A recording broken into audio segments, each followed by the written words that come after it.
Hey, glad you're here. This is like the 20th time I try to do this. So, I'm going to teach you about solo camera angles for filmmakers. But before I start, you know the drill. Follow, like, and share, and all that cool stuff. This is a practical solo filmmaker tutorial that you can literally follow shot by shot. No crew, no fancy gear, just your intentions and your camera. Think of it like coverage that feels cinematic but is designed for one person doing everything. So, shot one is the establishing shot. The purpose is to set the scene. You give the audience context. Where's your scene taking place? Is it in the countryside, in the city, in a building? Okay, so this is how I would use a director's viewfinder. I set the focal length to a wide angle, 24 millimeter. The field of view, I capture the entire thing, everything. Dogs, cats, trees, cars, whatever. Background, surroundings are all visible. The execution, the framing. You position the camera at a vantage point, sweet spot that allows you to see everything, the full scope. Maybe a high angle, a corner, a viewfinder tip.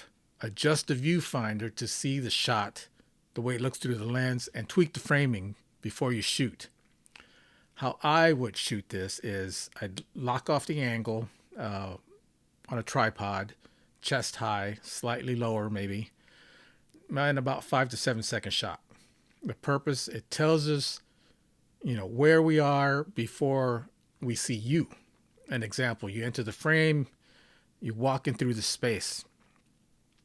Pro move is to let the action enter the frame instead of you like chasing it with the camera. Shot two, the close-up.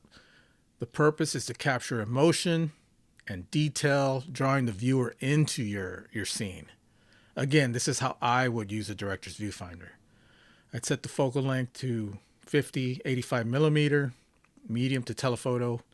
Field of view, focus on the subject's face or a key detail like a hand or an object. The execution, the framing, ensure the subject fills most of the frame, capturing subtle expressions or textures.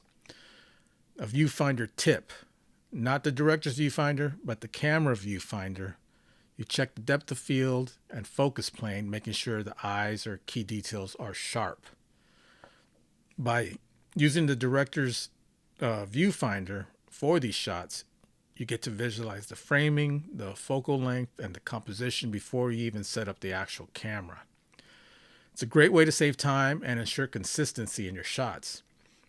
If you enjoyed this, don't forget to follow, like, share, because we were made to create. So go make something.